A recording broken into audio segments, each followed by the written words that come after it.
إن الحمد لله نحمده ونستعينه ونستغفره ونعوذ بالله من شرور أنفسنا وسيئات أعمالنا من يهده الله فلا مضل له ومن يضلل فلا هادي له وأشهد أن لا إله إلا الله وحده لا شريك له وأشهد أن محمدا عبده ورسوله اللهم صل وسلم وبارك وأنعم على سيدنا وإمامنا وقدوتنا محمد وعلى آله وصحبه وسلم تسليما كثيرا أما بعد فالسلام عليكم ورحمة الله وبركاته.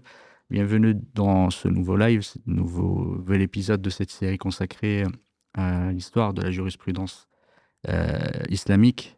Alhamdulillah, on a fini d'aborder et d'explorer la vie et l'héritage des quatre illustres imams, l'imam Abu Hanifa, l'imam Malik, l'imam Shafi'i, l'imam Ahmed, qu'Allah subhanahu wa ta'ala le fasse miséricorde et qu'il les récompense par le meilleur.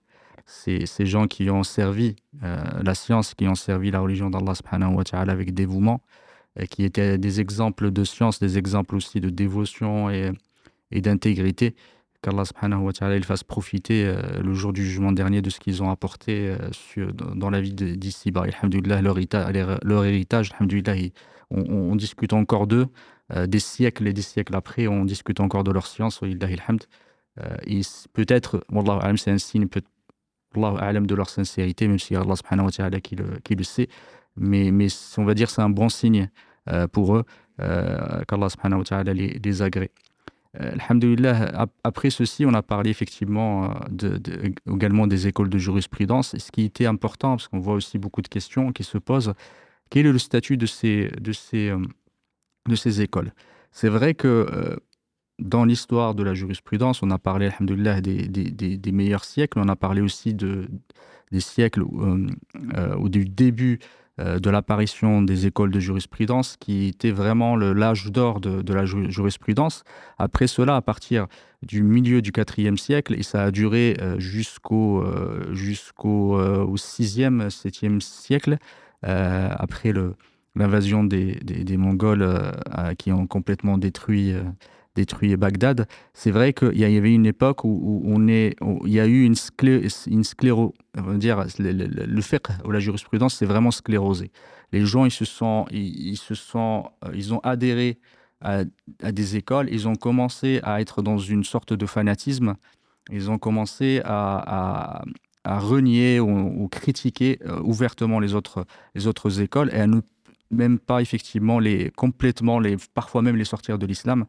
Qu'Allah subhanahu wa ta'ala nous en préserve, on va en parler de cet aspect-là qui est important dans comment j'adhère à un madhab. C'est important aussi de voir quels sont les deux extrêmes. Parfois, il y a effectivement certains qui ne voient la vérité que dans un madhab et ils la réfutent pour les autres, ce qui n'est pas la bonne attitude. Et on a vu ça pendant des siècles. Les gens se sont concentrés, effectivement, ils ont commencé à travailler sur les madahib, ils ont commencé à écrire, à mettre en place des règles, à mettre en place les fondements de leur jurisprudence. Et c'est là où on a commencé à avoir cette espèce de fanatisme, cette espèce effectivement le fait de renier l'autre qui a commencé à s'installer. Et malheureusement, cet aspect-là, ce mauvais comportement a duré et il est de plus en plus, qu'Allah subhanahu wa ta'ala nous en préserve et nous en éloigne. Et aujourd'hui, on le voit aussi encore jusqu'à ce jour, cette détestation qu'il peut y avoir entre les hommes, des frères, entre des musulmans, parce que l'un suit un cheikh, l'autre suit un autre madhab, etc. Et les gens n'arrivent même plus à s'entendre. Et on arrive à des situations que l'islam ne souhaite pas, parce que c'est contraire à l'unité, contraire à l'amour que notre religion met en avant. C'est de l'amour fraternel entre les musulmans qui partagent la même foi. Et je profite de la présence de Cheikh Mamadou Dafé, qu'Allah le récompense par le meilleur, qu'Allah nous accorde la sincérité dans la parole et dans les actes. Et je remercie aussi les frères qui sont derrière, alhamdoulilah, dans les coulisses, qui veillent à ce que ce live-là se passe de la meilleure des façons, qu'Allah subhanahu wa ta'ala les récompense et bénisse leur temps. Je vais en profiter de la présence de Cheikh pour parler de ce sujet-là et que les gens comprennent comment se comporter vis-à-vis de ces différentes écoles, quel est le statut d'y adhérer, de ne pas y adhérer, quel est le statut aussi de la divergence et comment on doit se comporter vis-à-vis de ces divergences qui sont de plus en plus saillantes aujourd'hui, de plus en plus mises en avant. On a beaucoup de frères et de sœurs qui posent la question, qu'est-ce que je fais? Est-ce que je dois suivre un madhab? Qu'est-ce que je dois faire face à la divergence des ulama? Du coup, barakallahu fik, Cheikh, d'avoir accepté de nous accompagner aujourd'hui et je te laisse, Inch'Allah Ta'ala, introduire ce sujet. Et on va commencer, alhamdoulilah, par l'adhésion, on va dire, aux écoles, au statut de l'adhésion aux écoles Ouais. et ce qui doit être respecté de la part de tout musulman vis-à-vis de ces écoles du juridique. بارك الله فيك. بسم الله الرحمن الرحيم. الحمد لله رب العالمين والصلاة والسلام على خاتم الأنبياء والمرسلين وعلى آله وصحبه أجمعين. أما بعد, donc, assalamu alaikum wa rahmatullah. بارك الله فيك, si Mohamed. Je pense que c'est un épisode qui est très important, puisque après avoir connu, on espère, puisqu'on n'aime que ce que l'on connaît, connu donc ces grands savants, et Allah seul est grand, qu'il a honoré dans ce bas monde, et comme tu l'as si bien dit, qu'on espère dans l'au-delà. Donc, ils seront honorés. Bon signe pour eux, comme tu dis. Quand les gens disent du bien de quelqu'un, disait le prophète sallam, vous êtes les témoins d'Allah sur la terre. S'ils disent du mal, vous êtes les témoins d'Allah sur la terre. Donc, nous disons du bien d'eux, nous disons que nous les honorons, nous les louons, par leur présence, puisqu'ils sont morts. Et nous les respectons, nous les suivons même. Et on aimerait bien, donc on prie pour eux. Ça, c'est quel que soit ceux en tout cas qu'Allah subhanahu wa ta'ala donc a voulu honorer dans ce monde-là, et on se tait sur leurs divergences puisque nous ne sommes pas savants et ils ont des raisons de diverger, mais ça on le verra inchallah plus tard. Et donc effectivement ce sont des hommes, ils restent des hommes, et c'est pour cela que on avait parlé pendant ces différents épisodes des bases, même des fondements donc de leurs écoles qui sont très similaires, hein, les divergences ne viennent qu'après, donc ils n'ont pas divergé sur tout, heureusement. Mais ce sont des hommes, alhamdoulilah, il ne faut pas douter de leur sincérité. Parce que s'ils ont divorcé, c'est bien parce qu'ils ont été le plus sincères possible. Et on a vu, notamment avec l'imam Shafi'i, rahmahullah, et on a vu également que Malik est un des maîtres, un des enseignants de Shafi'i, qui lui-même a été enseigné, entre autres, à Ahmad, etc. Donc, ce sont des gens qui sont des frères, se sont aimés, et beaucoup même, tu as insisté dessus, ils s'aimaient beaucoup, ils respectaient beaucoup leur maître, et en même temps, Shafi'i, comme tu l'as dit, a changé on parle de la première école, de la deuxième école, justement parce qu'il a été en face de fanatiques, et bien qu'au début, il ne voulait pas débattre, donc avec Mohammed ibn Hassan. voilà, Ibn Hassan, et bien qu'il ne voulait pas donner ses positions sur certaines choses, il a fini vers la fin de sa vie, qui a été assez courte, mais bénie, par écrit même des livres, c'est les divergences avec l'imam Malik, les divergences avec les gens de l'Irak, parce que comme tu nous l'as rappelé, hein, quand on commence à ça devenir de l'adoration, voilà, ce sont des fanatiques, et l'islam a toujours été une religion du juste milieu, et donc il faut respecter certes, mais l'amour d'Allah subhanahu wa ta'ala, de sa religion, du prophète sallam, l'emporte surtout. Donc ils sont les premiers, et leurs dires sont unanimes, pour dire à peu près la même chose, quoi. Quand on trouve, là où on trouve, il est hors de question de penser que ces gens ont abandonné le Coran ou la Sunna, comme on peut le penser quand on entend certains ignorants en train de parler d'eux.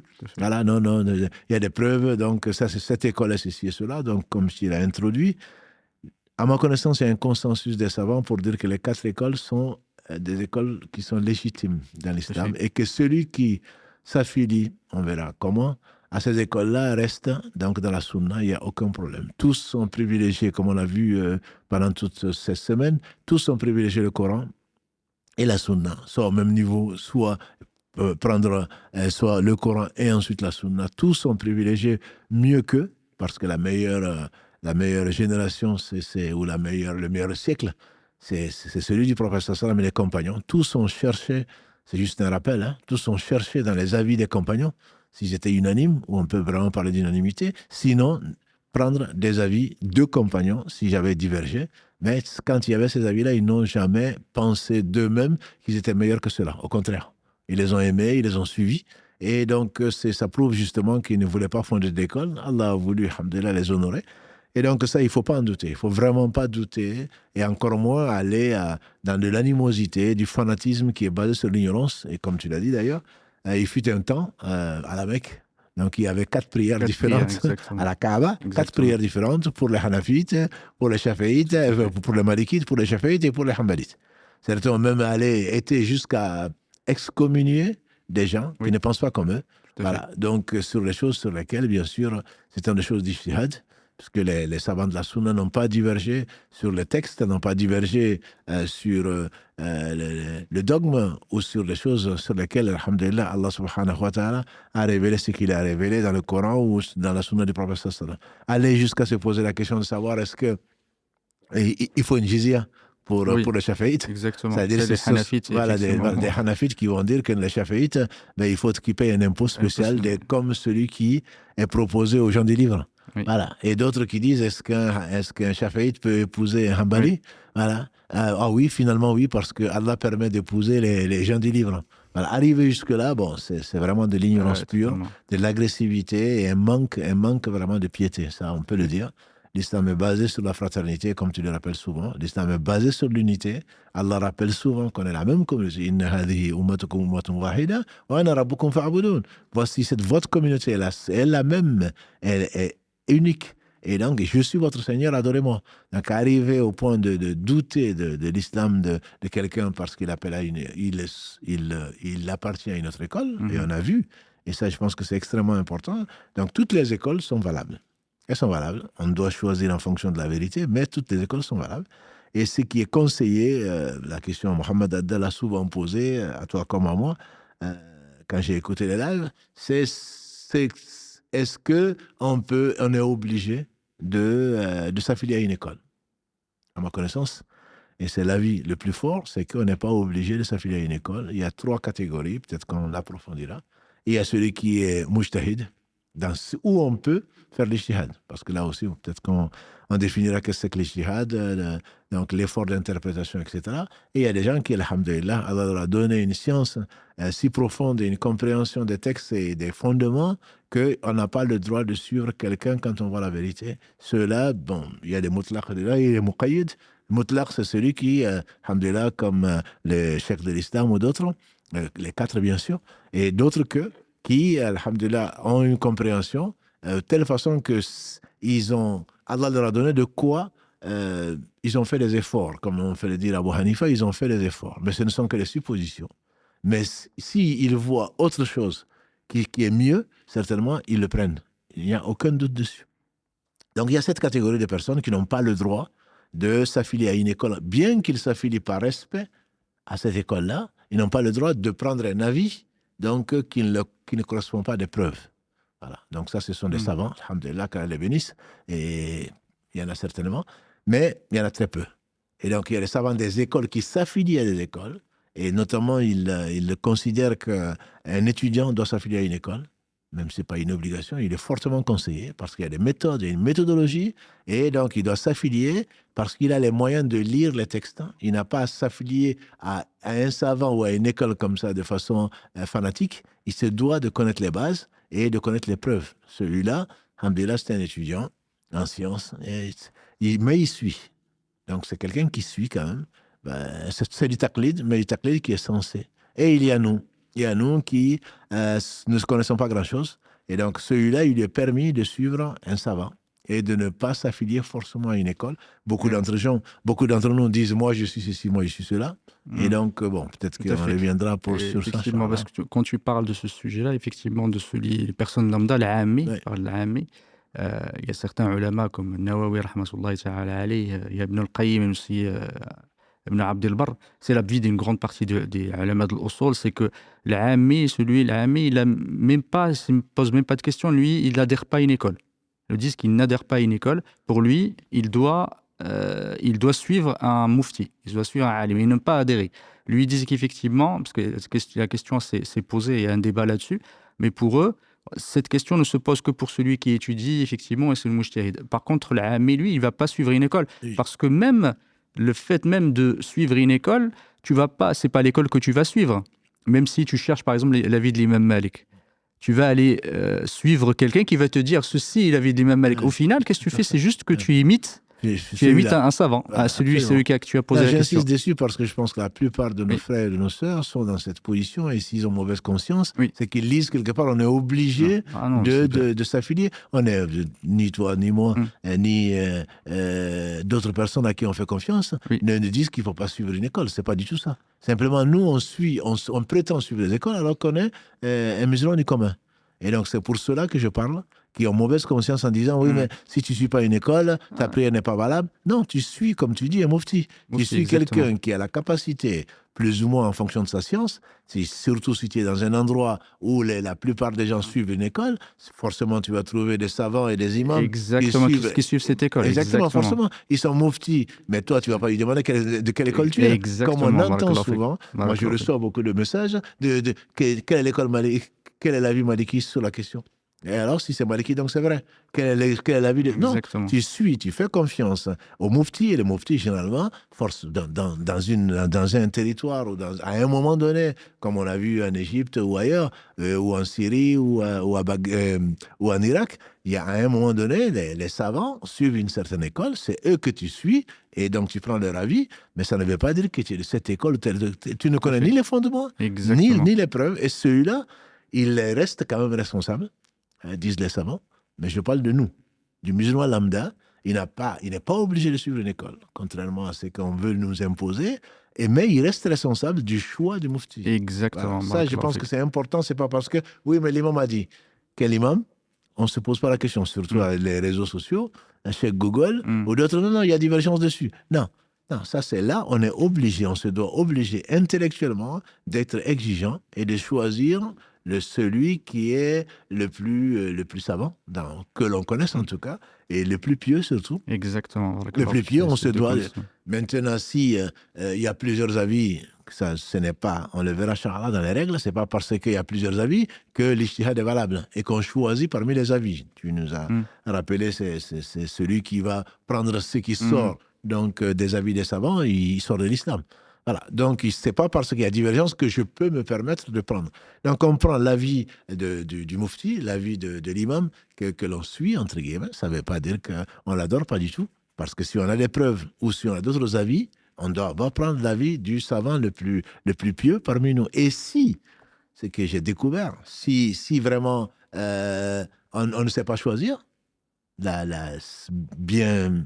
plus savants que nous, comme Ibn Abdul Barr, comme que tu cites, ou Shatibi, qui disent qu'en fait, on va aller prendre l'avis qui nous apaise. Il nous apaise, nous c'est l'inverse. On va prendre l'avis qui nous arrange.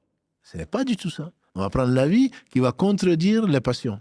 Tout à fait. Voilà. Pour être sûr, da'ama yuribuk ila ma la yuribuk, comme le dit le prophète sallam.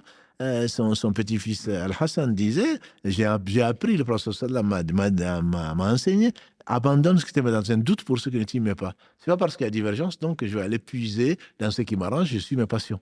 Donc là, tu ne cherches pas la vérité, toi tu cherches ce qui t'arrange et malheureusement, on trouve à boire et à manger.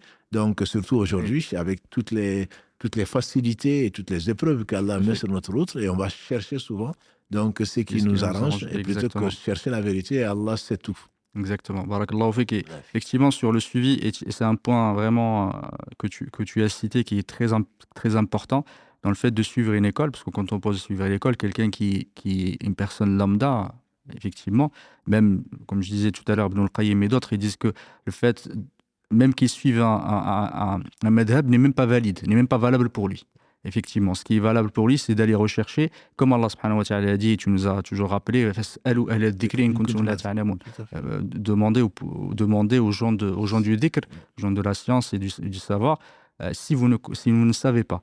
Et ça, c'est une constante et quelque chose qui est très intéressant à savoir. Et tu disais qu'effectivement, barakallahu fik, vraiment d'un point très, très intéressant, c'est que quand les ulama parlent de tamadhub, ça veut dire de suivre ou adhérer à une école, adhérer à une école suppose de connaître la preuve. Ce qui n'est pas la même chose que l'ami, celui qui ne connaît rien. L'ami, c'est une personne lambda, effectivement, qui est le contraire. Parce que chez les ulama, c'est soit tu es savant, soit tu es ami, soit tu sais, soit tu ne sais pas. C'est ceux qui ne savent pas, normalement, ils ne sont pas censés comprendre ou aller rechercher la preuve. Ce qu'il recherche, effectivement, c'est un avis sur une question, même s'il peut demander la preuve. Les ulama, ils l'ont dit, effectivement, c'est pas interdit, mais il va pas rechercher les avis, rechercher la science par la preuve, effectivement, à la recherche de toutes les preuves qui peuvent exister, les contradictions, etc. C'est assez courant aujourd'hui. Hein. Oui. C'est qu'ils viennent poser la question et puis ils te disent quel est ton dalil. Oui. Si tu le connais, pourquoi tu Oui, poses la ça, question? exactement. Voilà. Est-ce que toi, tu es capable de comprendre? Encore une fois, comme tu dis, c'est légitime de chercher pourquoi. Et c'est pour ça que j'encourage alhamdoulilah, les jeunes à apprendre leur religion, à voir, même choisir les livres où il y a des dalils, plutôt où il y a des adillas. Je pense que c'est très important. Mais se prendre pour un savant, c'est-à-dire que donne-moi, moi je suis capable de comprendre les bases sur lesquelles tu as déduit. Moi, j'ai rien déduit. Moi, je suis presque un perroquet qui va prendre donc l'avis des savants, mais je sais trouver les preuves. Mais c'est pas toi, tu ne peux pas me demander, m'exiger plutôt une preuve pour décider parce que tu ne sais même pas ce qu'est une preuve. Donc là, je pense qu'il faut que chacun d'entre nous, moi c'est juste pour les rassurer, pour nous apaiser, qu'on n'ait pas, contrairement on entend donc beaucoup de gens en train de dire non, il faut que tu appartiennes à un mazhab, etc. Qui ne savent pas, comme tu l'as si bien dit, on n'a pas le droit de se réclamer des mazhabs alors qu'on n'en connaît pas les règles. Exactement. Ça devient de l'adoration. Tout à fait. Ça devient de l'adoration. Pourquoi? Parce que nos pères le faisaient. Pourquoi? Parce que tout le monde le fait. Allah ne te demande pas ça. Comme on l'a dit tout à l'heure, par contre, tu restes responsable du choix que tu vas faire. Tu vas demander, tu demandes toujours à celui parce qu'il le permet. Voilà. Donc, là, tu suis tes passions et je pense que c'est vraiment très important que chacun d'entre nous sache qui il est, qu'il ne se prenne pas pour ce qu'il n'est pas, mais aussi qu'il ne pense pas que les savants, comme disait un savant en 1984, quelqu'un qui dit, on lui demande, est-ce que la prière du vendredi est obligatoire? Mais dans ce pays, on ne peut pas. Il dit oui. Il dit, vous voulez que les savants vous transportent sur le dos et vous ne déposent même pas devant le paradis, qu'ils rentrent avec vous dans le paradis. C'est que vous n'êtes pas responsable. Ah, mais écoute, l'imam a permis. Non, ce n'est pas l'imam c'est Allah qui permet. C'est Allah qui interdit. Et donc, il ne faut pas qu'on soit irresponsable. Dans l'islam, on est responsable. Quand on est mukallif, on est responsable de ce que l'on fait. Mais Allah ne nous demande pas ce qu'on ne connaît pas. Allah ne nous demande pas ce qu'on ne peut pas faire. Voilà. Donc, on n'est pas des savants et que le musulman lambda, sans le dénigrer, se doit donc de demander à celui qui sait et il va chercher. Et celui qui connaît le plus, ce n'est pas non plus aller faire le tour du net pour aller chercher ce qui t'arrange. Encore une fois, tu vas chercher celui dont la piété, et Allah seul sait, elle ne connaît imparfait, celui dont la piété est apparue, celui dont la science a été prouvée, tu vas le chercher et tu vas prendre son avis et tu vas le suivre. Et si tu vois mieux, alhamdoulilah, ou pour plus pieux, ou tu as des preuves, alhamdoulilah, Allah va exiger de toi que tu prennes donc ce qu'il faut plutôt que de suivre quelqu'un de façon aveugle. Et ça, vraiment une belle transition parce qu'il y avait un sujet important sur le comportement ou les vertus que doivent avoir ceux qui demandent la fatwa. Parce que ceux, effectivement, même qui ont écrit des livres, Adab al-Mufti ou al-Mustafti, c'est le comportement que doit avoir celui qui fait la fatwa et celui qui demande la fatwa. Et une des premières conditions, je pense que la plus importante, c'est craindre Allah subhanahu wa ta'ala quand on demande une fatwa. Parce que quand tu demandes une fatwa, il faut savoir que ce n'est pas un acte anodin. Parce que là, tu es en train de traiter avec Allah subhanahu wa ta'ala. Tu n'es pas en train d'aller demander l'avis à un médecin, en train de demander à un mécanicien sur le moteur de ta voiture. Du coup, il faut être extrêmement vigilant. Quand on demande, on ne va pas, barakallahu fik, si tu pouvais juste nous en parler, parce que c'est vraiment très très important. Il y avait un autre sujet, alhamdoulilah, on va peut-être rebondir là-dessus, quand tu en as parlé effectivement sur le fait que le hadith du prophète, il y a plusieurs dans ce sens que le péché, c'est ce qui nous nous dérange effectivement et qui est auquel notre cœur n'est pas serein, pour lequel notre cœur n'est pas serein. Il disait le prophète le hadith qui est rapporté par l'imam Ahmed, que le prophète a dit même si ceux qui font la fatwa ou les muftis te font la fatwa, quelque chose auquel tu n'es pas tranquille, ton cœur n'est pas serein et ton nafs n'est pas sereine, c'est quelque chose que tu dois délaisser, même si les muftis ils te font la fatwa. C'est quelqu'un qui est venu le voir, radiallahu anhu, puisque c'est un compagnon qui est venu le voir avant même sallallahu alayhi wa sallam, qui lui pose la question, il dit, n'est-ce pas que tu es venu m'interroger sur l'islam? Tout à fait. Il a dit, effectivement, je suis venu t'interroger sur le péché. Il dit, regarde ton cœur. Le péché, c'est ce qui te dérange, qui t'apporte pas la paix, même si les mouftis te donnent la paix. Non, non, c'est possible. Mais toi, tu n'es pas tranquille. Tout à fait. Tu sais qu'Allah lit, c'est lui qui les a créés, tu sais qu'Allah lit dans les cœurs. Exactement. Voilà, donc c'est pour cela que la première condition, comme tu dis, c'est vrai pour ça, c'est vrai pour autre chose, c'est la sincérité.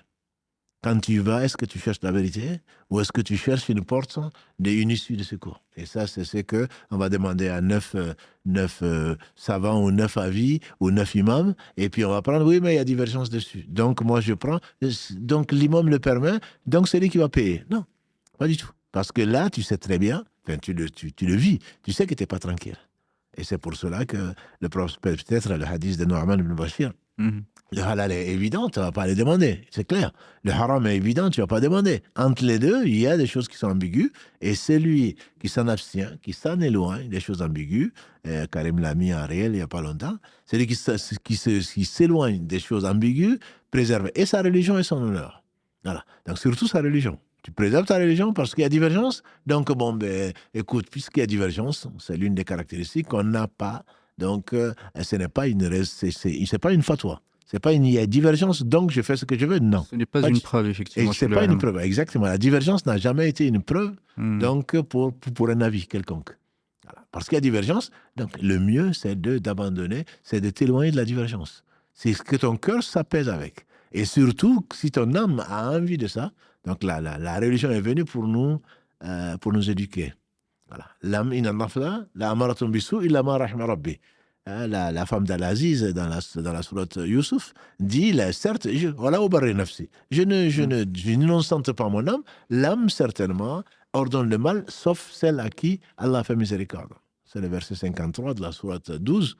Et les savants insistent beaucoup dessus. Éducateur donc de l'âme, c'est que l'âme ordonne le mal. Donc si quelque chose qui t'arrange, entre guillemets, c'est ta vie t'arrange, ben interroge-toi. Le jour où Allah subhanahu wa ta'ala,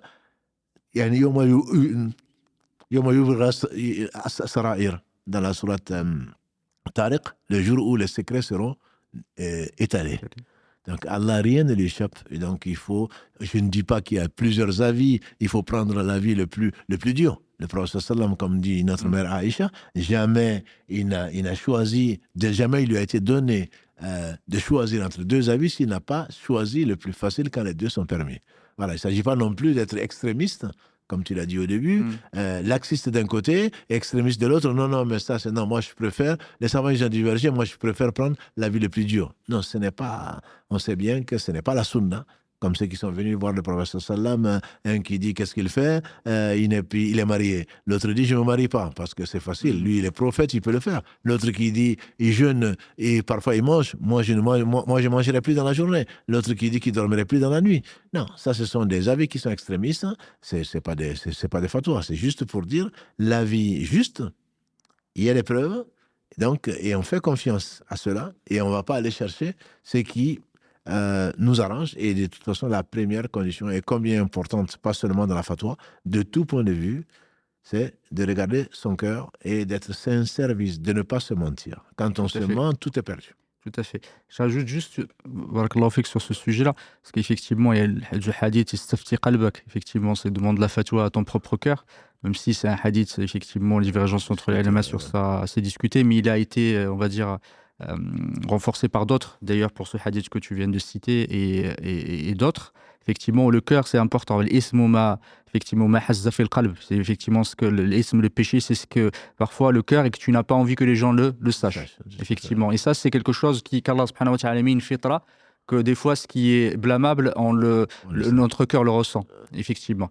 Et dans ce sujet-là, qui est vraiment, vraiment très, très important à savoir pour chacun, c'est qu'effectivement, quand on demande, comme tu as dit, barakallahu fik, à celui au qui on a plus de confiance, que ce soit sur sa religiosité ou également sur sa science, les deux. Et au travers de cela, il faut aussi faire attention effectivement à ce qu'on aborde, à ce qu'on lit aussi, au travers de nos lectures sur Internet ou dans les livres, etc. Quelle est la question, c'est qu'est-ce que je dois faire quand je suis devant une bibliothèque, je suis à la librairie, il y a plein de livres, qu'est-ce que je dois faire? Est-ce que c'est exactement la même chose, je dois ne prendre de livres que de ceux que je connais, effectivement, ou est-ce que je lis moi-même, je prends les livres, après je juge? Comment je fais effectivement pour bien choisir les ouvrages ou les ouvrages que je peux lire, effectivement, auxquels je peux me fier? Les ouvrages que l'on peut lire, encore une fois, c'est quoi on se considère comme un savant, soit on se considère comme quelqu'un qui cherche la vérité. C'est fait. Si on cherche la vérité, on va vers les gens de vérité. En fait, il a Ali reconnaît les gens de vérité et tu seras dans le vrai. Mhm. Donc, prendre le livre, ben, chacun des opinions, mais je veux m'enrichir, mais tu t'enrichis et c'est comme si tu prenais, tu ne cherchais pas dans la boisson dans laquelle tu vas puiser et ça peut être un poison. Donc, on se réfère, qu'on soit étudiant ou pas, en tout cas, quand on est sincère, on se réfère toujours aux gens les plus sûrs, en les considérant comme, bien entendu, des hommes qui peuvent se tromper. Mais parce qu'on les pense plus pieux que nous, ils sont plus proches de la vérité, même s'ils peuvent se tromper. Donc, on ne peut pas aller dans une bibliothèque ou ailleurs. D'abord, comme tu nous l'as souvent dit, la science ne s'apprend pas dans les livres, mais quand on doit lire, parce qu'on en a besoin pour s'enrichir, etc., même si on a besoin d'explications dans les cercles de savants, etc., on doit choisir des références. Les références, c'est celles que Allah subhanahu wa ta'ala a permis, donc, comme on a vu, ces 4 fondateurs de l'école, mais ce ne sont pas les seuls. Et si on a le choix, alhamdoulilah, on doit aller puiser donc dans des sources qui sont sûres et la vérité c'est quoi? C'est Allah a dit, c'est le messager a dit, ce n'est pas je pense que, il se peut que, etc. Ça c'est de la philosophie. Donc ça peut peut-être égayer, te faire passer du temps, mais ça nuira forcément ton cœur parce que ça va y mettre le doute et tu n'as pas de preuves. Et c'est ça malheureusement, c'est le cas de beaucoup d'entre nous. Barakallahu fik. Et effectivement, je voulais juste revenir sur le sujet de demander à son cœur. Ibn Rajab, qu'Allah lui fasse miséricorde, un des ulama hanbalites, et fait partie effectivement des illustres ulama, il a mis en avant quelque chose de vraiment très intéressant sur le fait de demander à son cœur. Parce que certains, effectivement, ils voyaient derrière cela, c'est demander à sa passion, demander à effectivement, parfois son nefs, elle peut nous amener à choisir des avis qui ne sont contradictoires. Ce qu'il disait, c'est que parfois, euh, quand on doit choisir, c'est que parce qu'il y a une preuve du Coran ou de la Sunna, et c'est quand on le suit, même si ça nous dérange, on doit le suivre parce que c'est un avis effectivement qui est appuyé sur la parole d'Allah subhanahu wa ta'ala ou de son prophète. Et il dit que parfois même des sujets qui sont des sujets sur lesquels il y a consensus entre les ulama ou le prophète alayhi salatu wassalam, il y a des hadiths qui sont véridiques et qui sont authentiques, parfois même les ignorants peuvent comment dire, les réfuter par ignorance. Par exemple, certains, effectivement, quand tu leur dis on peut jeûner pendant le voyage ou on peut effectivement faire prier, faire le qasr, raccourcir la prière pendant le voyage, certains, moi je m'en rappelle certains effectivement de personnes âgées qu'Allah subhanahu wa ta'ala nous seniors. Et quand on leur disait que ça, parce qu'ils ils voyageaient très peu, ils ne demandaient la science, pour eux, c'était quelque chose d'extrêmement bizarre. Même ils ne l'acceptaient pas. Ils te disaient, voilà, d'où tu sors, toi, ta religion, etc. Alors que c'est la preuve du prophète. Ce qu'il dit, effectivement, c'est que ce n'est pas une question c'est une question de preuve. Et c'est pas parce que mon cœur me dit que cette chose-là, elle est répugnante, que forcément elle l'est. Si à côté, il y a la preuve il y a une preuve du Coran ou de la Sunna du prophète, il n'y a plus question effectivement, je demande à mon cœur me dit ceci, mon cœur me dit cela. Non, absolument, ça je dirais même, c'est le contour de l'ijtihad. Qu'est-ce qu'on fait? L'ijtihad, c'est quoi? L'ijtihad, c'est l'effort donc du savant, de celui qui peut le faire. C'est pas nous, l'effort du savant qui a de la connaissance, qui a de la science et qui a le comportement, qui a la piété et qui est capable donc d'extraire de la science qu'Allah lui a donnée des règles en suivant donc ces 3. Ça, c'est l'ijtihad. Ça se fait sur quoi? Donc, on a vu, les bases sont connues. Donc, il n'y a pas d'ijtihad avec le nos. C'est ce que nous démontre. Il n'y a pas de je pense que, alors qu'il y a des versets, bien sûr, l'explication peut demander, il y a c'est parce qu'il n'y a pas de texte. Il n'y a pas de texte, c'est pour cela que même sur le hadith, avec lesquels tu avais commencé, de Mu'adh ibn Jabal. C'était, voilà, même si certains savants ont discuté de ça, mais en tout cas, c'est un hadith de base. Et qui dit que tu vas aller, et sur quoi tu vas te baser pour juger? Il dit sur le Coran. Et si je ne trouve pas sur dans le Coran, c'est sur le hadith. Si je ne trouve pas, à ce moment, je vais faire l'effort donc mon propre effort par rapport donc, à ce qu'Allah me fait voir. Donc quand il y a un texte, il n'y a pas d'ijtihad.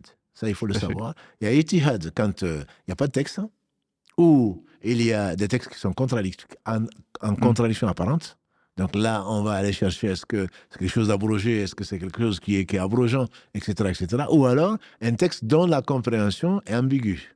Voilà. Donc ce sont les trois cas, à ma connaissance, où on peut parler d'ijtihad. Donc dire, comme dit Ibn Rajab, quand il fasse miséricorde, quand il y a un texte qui dit quelque chose, c'est pas ma raison qui va venir contredire le texte.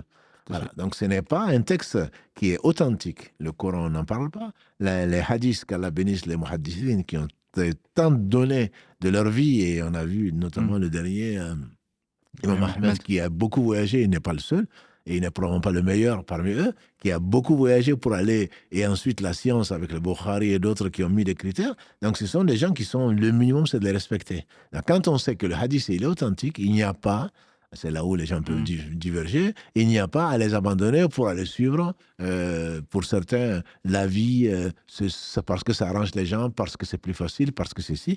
Quand ils ne le savent pas, c'est l'une des origines d'ailleurs des divergences, c'est qu'on ne peut pas tout savoir. Donc quand les savants, il faut vraiment comprendre pourquoi ils ont divergé. S'ils ont divergé dans l'ijtihad, ils ont fait des efforts, c'est souvent, mais ce qui est certain, c'est que personne ne peut connaître tous les hadiths. C'est impossible. Si on connaissait tous les hadiths, on serait le prophète sallallahu. Voilà, ça c'est impossible. Même celui qui était le plus proche du prophète sallallahu n'en pas douté, qui était Abu Bakr, et qui était aussi proche comme Omar, on n'a pas le temps d'en parler, mais combien de fois Omar ibn Khattab a changé de position parce qu'il n'avait pas entendu ça. Donc les autres savants n'en parlent pas, quoi. Après lui, il y a des hadiths qui n'ont pas connu. Et des hadiths qui ont été faibles, enfin, certains ont rendu faibles, qu'ils ont eux considérés comme faibles, alors que d'autres l'ont considéré comme sont des hadiths qui sont authentiques, etc. Donc il y a mille et une raisons, entre guillemets, pourquoi les savants divergent. Et alhamdoulilah, les savants ont écrit dessus, juste pour dire que l'ijtihad, ce n'est pas quand il y a un texte du Coran, au sens très clair, sur lequel les savants n'ont pas divergé, comme sur tout ce qui concerne le dogme, etc., etc. Bon, là aujourd'hui, il y a divergence, on va dire, afillahi shak. Oui. Est-ce qu'il y a-t-il un doute sur Allah? Celui qui a créé sans besoin et à partir de rien, les cieux et la terre. Voilà, aujourd'hui, on va dire oui, mais il y a deux avis. On dit qu'il y a un imam qui est parti, là, qui devait voyager, et qui a confié l'imam, comme ça arrive malheureusement, dans nos villages, à son fils. À son fils, et donc le fils dit non, moi je suis incapable, je ne suis pas moufti, tu as une science que je n'ai pas. Il dit, t'en fais pas. Chaque fois qu'on posera une question, on dit il y a deux avis. Voilà, comme ça au moins tu vas paraître savant. C'est souvent qu'il y a, et donc quelqu'un lui a demandé, est-ce que, à propos d'Allah, qu'est-ce que tu penses? Il dit il y a deux avis. Voilà, donc parce que tu n'as pas compris qu'il n'y a pas deux avis sur certaines questions, quand il y a des sources, il n'y a pas deux avis dessus. Et parlons effectivement de la divergence, parce qu'avant d'aborder le sujet des sources, pourquoi en fait les ulémas ont divergé, c'est savoir effectivement à la fois, premièrement, parler de la divergence qui est une sunna d'Allah subhanahu wa ta'ala sur cette terre, parce qu'on a dit Allah subhanahu wa ta'ala dans Surat Hud, وَلَوْ شَاءَ رَبُّكَ لَجَعَلَ النَّاسَ أُمَّةً وَاحِدَةً. Effectivement. Et après, Allah subhanahu wa ta'ala, وَلِذَلِكَ خَلَقَهُمْ. Et les ulama ont divergé. Pourquoi? La raison, et c'est pour ça que je les ai créés. Effectivement, Allah subhanahu wa ta'ala, s'il voulait que tout le monde, que toute la communauté soit unie et qu'ils pensent tous la même chose, Allah subhanahu wa ta'ala peut le faire. Mais Allah subhanahu wa ta'ala les a créés différents, avec des avis différents, avec des personnalités différentes, effectivement. Et si Allah subhanahu wa ta'ala, effectivement, illa ma rahimallah, sauf sur Allah subhanahu wa ta'ala auquel il a fait miséricorde, walidhalika khalaqahum, c'est pour cette raison qu'il les a créés. Et Ibn Abbas et d'autres exégètes parmi les salafs disaient qu'effectivement, c'est pour cette divergence qu'Allah subhanahu wa ta'ala les a créés, à cause de cette divergence, pour cette divergence. Ça veut dire que cette divergence, ou cette différence, cette diversité, on va dire, c'est quelque chose qui est naturel et qui fait partie de la sunna d'Allah subhanahu wa ta'ala sur cette terre.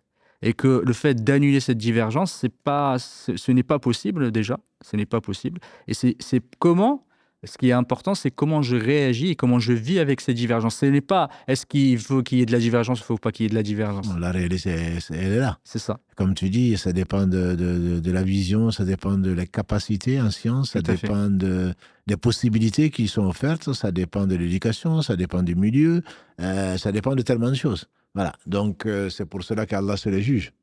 Mais dans le sens, c'est lui qui peut juger puisqu'il sait ce qu'il a donné à quelqu'un et il ne va pas juger quelqu'un à qui il n'a pas donné la capacité de comprendre. Voilà. Donc c'est pour cela, entre autres, pour qu'on soit responsable, il faudra qu'on ait la capacité donc, de comprendre et la capacité de faire, etc. Donc ça, c'est une diversité qui est naturelle et heureusement. On est complémentaires et s'il y avait pas, si Allah l'avait voulu, on n'aurait pas eu besoin les uns des autres. Il faut une société, il faut du tout. Il faut tout, bien entendu, avec des règles, etc. Mais il faut des gens plus ou moins, des gens responsables pour pouvoir gérer la situation, des gens qui ont des besoins pour qu'on puisse donner aux pauvres. Donc il faut qu'il y ait des riches, etc., etc. Donc ça, c'est Allah, c'est une diversité. Et ces divergences-là sont naturelles. Et on ne peut pas les blâmer. De toute façon, c'est comme ça.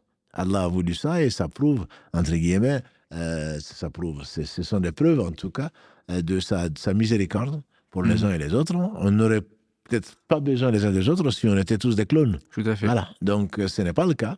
Et c'est une miséricorde pour nous mettre les uns et les autres à l'épreuve. Donc ça, c'est une catégorie qui est naturelle et on ne peut que remercier Allah subhanahu wa ta'ala de ne pas être comme l'autre et de ne pas l'envier parce que si Allah l'avait voulu, il nous aurait donné la même chose. S'il ne l'a pas donné, c'est pour nous tester.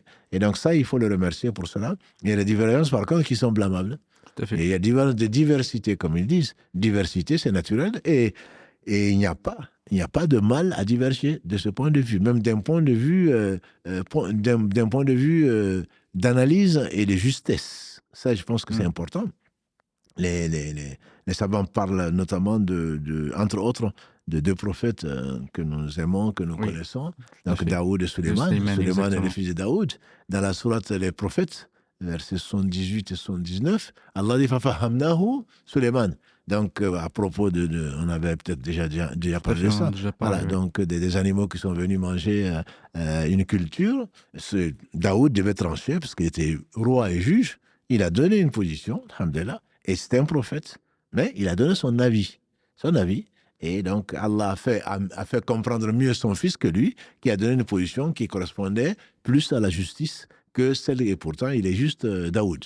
Les deux, voilà, Allah dit, les deux, il les a purifiés, les deux, il les a sélectionnés. Donc, ce n'est pas parce qu'on fait des efforts sur la base, quand il n'y a pas de révélation, donc le Coran ou la Sunna authentique, on fait des efforts, et cet effort-là peut être juste, il sera récompensé au moins une fois, et au moins 2 fois plutôt, si pour l'effort et pour la justesse qu'Allah nous a donnée, et si ce n'est pas si on a vu faux, entre guillemets, on n'a pas eu juste plutôt, Allah nous récompensera au moins pour l'effort et on n'est pas à blâmer. Ça, c'est l'avis unanime, à ma connaissance, des savants, basé notamment sur le hadith où le prophète sallam dit que le juge qui fait des efforts et qui voit juste grâce à Allah, il a 2 récompenses, et celui qui s'est trompé a quand même une récompense. Il n'a pas de péché pour avoir, parce qu'Allah sait ce qu'il lui a donné comme capacité. Il a mis toute sa sincérité, tous ses efforts pour déduire ce qu'il pensait être juste. S'il s'est trompé, il est clair.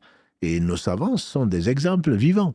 Comme je disais encore à Shafi'i, qu'Allah fasse miséricorde, il avait des positions quand il était à la Mecque, et quand il est parti en Égypte, Allah lui a fait voir d'autres choses, et il a changé de position. Ça prouve justement leur sincérité. Et donc ça, ce sont des preuves vivantes qu'il y a des divergences qui sont permises et qui sont naturelles. Il y a des divergences qui sont blâmables, c'est quand il y a une preuve, quand il y a une unanimité. Donc il n'y a pas non plus d'ijtihad quand il y a une unanimité, un consensus sur une question qui a été tranchée par le Coran, par la Sunna. Donc c'est pas parce qu'un tel pense ceci, oui, mais c'est chacun a son point de vue. Non, il n'y a pas de point de vue. Il y a un consensus parmi les 3 meilleures générations, au moins parmi les compagnons, comme tu nous l'as enseigné. vivant au même endroit à Médine, autour du prophète sallam, en tout cas jusqu'à l'ère de Othman, beaucoup étaient donc autour de Omar ibn Khattab, ne parlons pas d'Abu Bakr. Là, il y avait un consensus, entre guillemets, et les califes eux-mêmes étaient tellement humbles qu'ils demandaient aux gens autour d'eux, parce qu'ils ne savaient pas tout. Voilà. Quand il y a un consensus sur la question, sur le dogme, sur autre chose, ça ne se pose pas, la question ne se pose, il n'y a pas d'ijtihad. Quelqu'un qui aurait une position qui soit autre, ben c'est un déviant. C'est un déviant parce qu'il a abandonné donc la vie où les compagnons, qui est la meilleure des générations, qui ont vu, sont basés sur ce qu'Allah a révélé et sont arrivés à la même conclusion. Donc là, il n'y a pas d'ijtihad. Il n'y a pas d'ijtihad non plus parce que les compagnons, ils ont dit, il y a les anciens, ils ont trouvé, il y a 2 avis par exemple, et moi je vais trouver un 3e. Et on a vu Abu Hanifa, le premier d'entre eux, qui disait, et les autres d'ailleurs, quand il y a des avis de compagnons du prophète sallam, il ne sort pas de ça. Il prend un des avis qui lui paraît le plus conforme donc à ses efforts d'interprétation basés sur le Coran, la Sunna, il n'en a pas. Un compagnon est meilleur que nous, on n'a pas douté. Et donc, s'ils ont divergé, alhamdulillah, Allah a fait comprendre ce qu'il a fait comprendre à l'un ou à l'autre, il voit quel est l'avis le plus proche du texte. Donc, on ne va pas chercher un 3e. Oui, mais les compagnons, ils ont divergé, donc moi aussi, je vais donner un avis. Là aussi, c'est une des caractéristiques de base de l'ijtihad. On ne sort pas d'avis, donc des gens qui sont mieux que nous, qui sont plus savants. Si on a des arguments pour choisir un des avis, on le fait, c'est ce que faisaient les savants, mais on ne va pas aller se singulariser ou vouloir ce que Allah seul sait au travers donc de l'ijtihad. Barakallahu fik, effectivement, c'est très clair, jazakallahu khairan, par rapport à la divergence. Effectivement, la divergence comprend que en fait, c'est différent de ce qu'on pourrait appeler la diversité, parce qu'il y a plusieurs avis. Là, c'est une divergence, donc un qui dit halal, l'autre qui dit haram. Ça comporte qu'il y a un choix, effectivement, un choix entre l'un ou l'autre, qu'on ne peut pas prendre les 2 avis. Effectivement, dans ce qu'on appelle le khilaf, il y a, barakallahu fik, tu en as parlé, il y a deux sortes de khilaf. Il y a le khilaf sa'ir, le khilaf qui est acceptable, et le khilaf qui est blâmable. Barakallahu fik, et tu as énuméré les questions, c'est très important, il faut que la divergence, qu'on ne diverge pas avec un texte clair, authentique et clair du point de vue de la compréhension, que ce soit du Coran ou de la Sunna, ou d'un qiyas qui est jali, ce qu'on appelle le qiyas jali, c'est le qiyas, l'analogie qui est claire. Parce que des fois, l'analogie, elle peut être plus ou moins ambiguë, mais là, c'est dans ce qu'on appelle qiyas jali, effectivement, ou le consensus de l'ulama, barakallahu fik, d'en avoir parlé. Et tu as parlé justement aussi de ne pas sortir un avis supplémentaire, parce qu'un des ulama, qu'Allah subhanahu wa ta'ala fasse miséricorde, il a dit à son élève, il lui a dit, fais attention de ne pas donner un avis où tu n'as pas de précédent. Ne donne jamais un avis. Et effectivement, l'avis qui va venir bien après sur une question qui a été abordée par les anciens, je ne parle pas des nouvelles questions, qui a été abordée par les anciens, tu n'as pas le droit de venir amener un 3e ou un 4e avis, un avis que tes prédécesseurs ou ceux qui t'ont précédé ont émis. Et une des questions importantes aussi dans le khilaf, et ça malheureusement on le voit de plus en plus, le prophète nous a mis en garde contre ça, c'est qu'une des conditions pour que le khilaf, pour que la divergence soit acceptable, c'est que le khilaf il soit émis par quelqu'un qui est habilité à le faire. Non, c'est vrai, absolument. Ça, barakallahu fik, parce que ça, c'est très, et c'est malheureusement, de plus en plus, on le voit. C'est le nouveau mufti, hein. Je veux dire, encore, il y a beaucoup de bien dans les réseaux, c'est pas nous qui allons dire le contraire. Mais c'est vrai que quelqu'un qui prétend être savant, alors qu'il ne l'est pas, là, c'est l'avis des savants. Est-ce qu'il est savant? Est-ce qu'il a la capacité? C'est ce que je veux dire, c'est comme tu l'as dit, autant on respecte le mécanicien dans son domaine, le boulanger, le médecin, dans n'importe quel domaine, tu vas demander aux gens qui savent. Et donc, toi, tu te prends pour ce que tu n'es pas, tu n'as aucune base, enfin, en tout cas, la base est très faible, et tu te prends pour ce que tu n'es pas. Et donc, à partir de celui-là, son avis n'est pas considéré comme de la divergence, et il n'a pas le droit. Il n'a pas le droit. Quelqu'un qui racontait qu'il est parti à attendre, comme le temps il a voyagé pour aller voir un médecin, et puis il a attendu. Finalement, il est rentré, le médecin lui a diagnostiqué, il lui a donné une ordonnance. Il ressort, et pour dire au revoir à quelqu'un qui est dans la salle d'attente, il dit, mais qu'est-ce qu'il t'a prescrit? Ah, et voilà ce qu'il m'a prescrit. Il dit, mais ça c'est n'importe quoi. Alors que lui, il attend aussi. Il attend aussi le médecin. Il dit, non, ça sert à rien. Tu prends plutôt ça. Qu'est-ce qu'il a fait? Il a jeté l'ordonnance, et ce qu'il a jeté, et il a suivi l'ignorant. Voilà. Donc, ça n'a pas de sens. Ça n'a pas de sens. On ne va pas aller demander à un bègue de nous enseigner l'éloquence. Voilà. Si vraiment il était éloquent, peut-être. Mais au moins, ça prouve qu'il n'a pas appris l'éloquence. Et alhamdoulilah, on ne va pas le blâmer pour cela. Donc, effectivement, c'est l'un des critères, parmi les 5 que l'on donne souvent, c'est on ne demande pas à quelqu'un qui n'a pas de science. On ne le demande pas. Et nous, on a tendance à demander concernant l'islam, que ce soit sur les chaînes de télé ou n'importe qui, chacun a son opinion. J'ai rarement vu qu'on invite, pour parler du christianisme ou du judaïsme ou du bouddhisme ou de quoi que ce soit, j'ai rarement vu que l'on invite un bouddhiste lambda, Tout à fait. un chrétien lambda. Quant à l'islam, c'est le premier venu et le premier servi. Quand on veut faire parler, quand on veut une opinion, on va chercher celui qui pense comme ça. Et on va dire qu'il y a divergence dessus. Ah non, ça n'a jamais été. Non, les savants, ils ont divergé dessus. Voilà. Donc, on va amener quelqu'un qui va se prendre pour ce qui n'est pas. Le mufti de Pékin, le mufti de Tombouctou, etc. Alors qu'il n'a absolument aucune légitimité. Quand on dit légitimité, il ne s'agit pas que tu fais ce que tu veux. Il n'y a pas de souci. L'islam, alhamdoulilah, il n'y a pas de clergé. Il n'y a pas de clergé. Donc, certains de nos frères et de nos sœurs qui disent non, il n'y a pas de savant. De toute façon, l'islam, il n'y a pas de clergé. Mais tu fais-le pour toi-même. Fais-le pour toi-même, applique-le, et tu trouveras Allah subhanahu wa ta'ala qui sait tout et qui va te juger. Mais ne dis pas ça, c'est de l'islam. Parce que tu n'as pas habilité à parler de choses que tu ne sais pas. Ce n'est pas parce que ton grand-père a dit, ce n'est pas parce que tu as lu dans un verset, et on a vu que les versets peuvent avoir des sens qui ne sont pas ce que nous, on peut comprendre, parce qu'on a passé, alhamdoulilah, quelques heures à en discuter. Donc, on ne doit parler que de ce que l'on sait. Le prophète sallam, il a dit, d'après Anas ibn Malik, celui qui croit en Allah au jour du jugement dernier, qui dise du bien ou qui se taise. Voilà. Si tu ne sais, le bien, c'est quoi? C'est la vérité. C'est pour réconcilier les gens, c'est pour enseigner les gens, c'est pour les conseiller, pour ce que tu sais. Mais pas parce que tu ne sais pas. Tu ne sais pas et tu vas enseigner. Donc, ce sont des gens qui sont non seulement égarés et qui égarent les autres. Mais non, c'est mon point. Non, je croyais que... Non, ce n'est pas ta religion, c'est la religion d'Allah. Et donc, il y a des règles que tu ne veux pas respecter, il n'y a pas de souci. Mais fais-le pour toi-même, tu es libre. Mais n'enseigne pas aux gens et surtout ne deviens pas des gens qui vont égarer les gens parce que, on sait, entre autres dans la sourate 7, Allah insiste sur les suivis et les suiveurs. Et quelqu'un disait, je pense que c'est Mohammed Naïm, qu'Allah le récompense par le meilleur. Il y a des gens qui meurent et leur péché ne meurt pas. Et quand j'ai vu ça, ça m'a fait peur. C'est que, bon, on dit il est mort. Bon, au moins, non, il est mort, mais les gens qu'il a égarés vont continuer il va continuer à prendre une partie des péchés des gens qu'il a égarés. Voilà, parce que c'était son point de vue.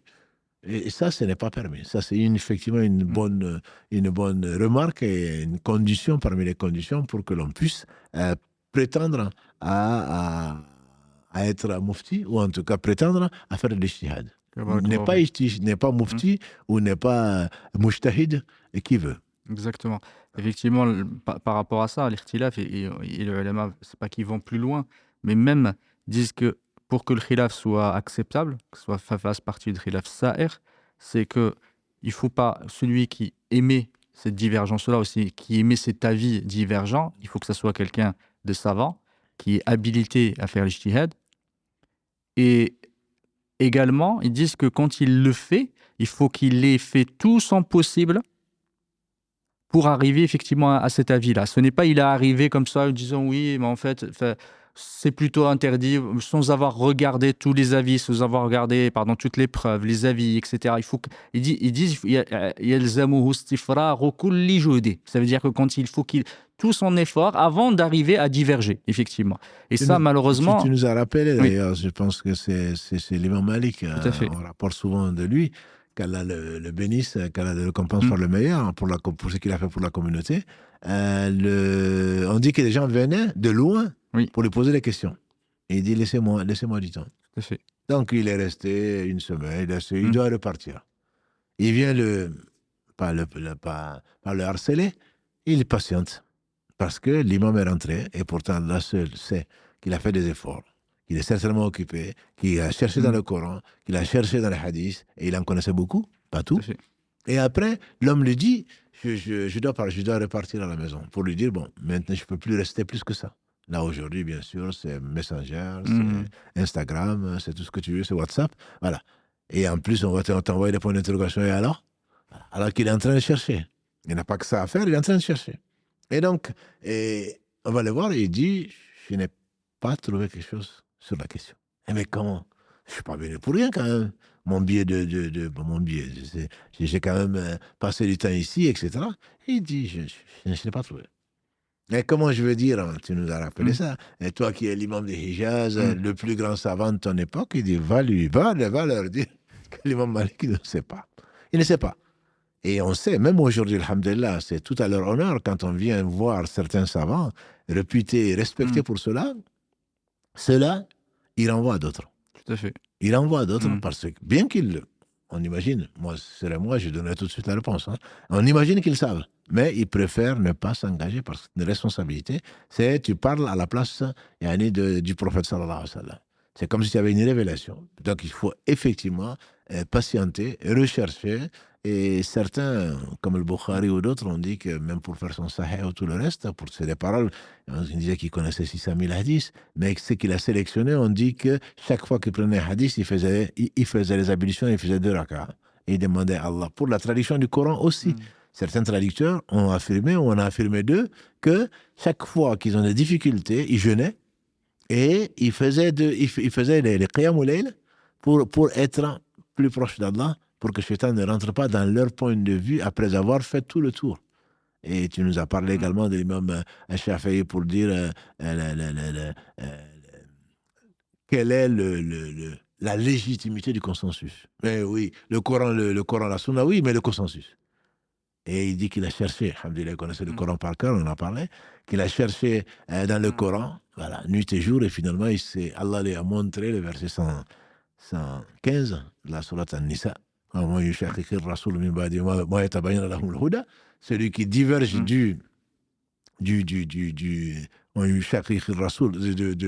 de l'avis du prophète alors que la vérité lui est apparue et qui a dévié ou a différé de l'avis des croyants.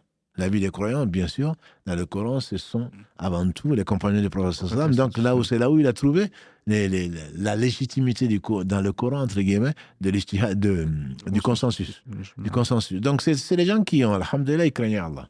Quand on craint Allah, alhamdoulilah, on prie pour la personne, on ne s'inquiète pas pour elle. Et c'est la raison pour laquelle, après-demain, peut-être ce sera le Ramadan, c'est pour être plus pieux. Et donc, il faut comprendre que la piété, c'est l'essentiel. Le meilleur, on en parlera inchallah un samedi, la meilleure couverture, la meilleure provision, c'est la piété. Quelqu'un qui craint Allah, dans le sens noble du terme, et on reviendra dessus inchallah, qui craint Allah, je ne crains pas pour lui. Je ne crains pas pour lui. Mais par contre, quelqu'un qui ne craint pas Allah, on peut craindre pour lui, on peut craindre des dégâts, inconsciemment, parce qu'il ne craint pas Allah, il n'est pas accompagné par la vérité, il n'est pas accompagné par un cœur qui cherche la vérité, alors que celui qui cherche la vérité, certainement, Allah dit, celui dans la sourate At-Talaq, je pense, dans la sourate 65, celui qui craint Allah, il lui ouvre ou lui trouve des portes de sortie et lui donne de là où il ne l'attend pas. Parfois, tu cherches des nuits et des nuits, des jours, et puis tout d'un coup, ça devient évident. Parce qu'Allah sait que tu es sincère, que tu cherches à aider ton frère ou ta sœur, ou sortir d'une situation, etc. Allah très certainement ne va jamais t'abandonner. Il ne va pas t'abandonner, ça peut prendre du temps, mais c'est sa sagesse qu'il a dictée, subhanahu wa ta'ala. Allah subhanahu wa ta'ala.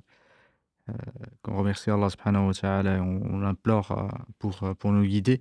Là, on est déjà 22h, mais si on peut juste rapidement, si tu pouvais, Cheikh Barakallahu Fik, nous énumérer les raisons des divergences entre les ulama, parce qu'effectivement, leur divergence, ça ne vient pas de nulle part. Ou, effectivement, ils n'ont pas divergé par passion, ou par amour-propre, ou par ego, ou parce que les choses en leur a apparu, parce que leur shaitan leur a dit pensez ceci ou faites ceci et faites cela, mais plutôt parce qu'il y avait des raisons légitimes par rapport à cette divergence-là.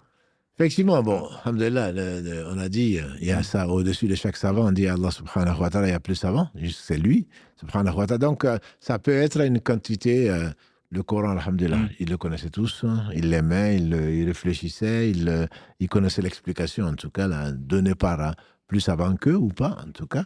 Dans le hadith, il y a déjà, donc, il y a des hadiths qui ne sont pas arrivés à certains. On a pris le cas de Omar, il y a au moins 10 situations où plus petit que lui, si on peut l'appeler ainsi, moins savant que lui a apporté, comme on l'a vu pour la peste, c'est aussi vrai pour le dia, c'est aussi vrai pour le ghusl, c'est aussi vrai pour beaucoup de situations. Pourtant, il était très proche du prophète sallallahu. Combien de fois disait Ali, quand il a été assassiné, quand Omar a été assassiné, il était avec son fils Hassan à côté, il dit qu'Allah te fasse miséricorde, ya Abu Hafs.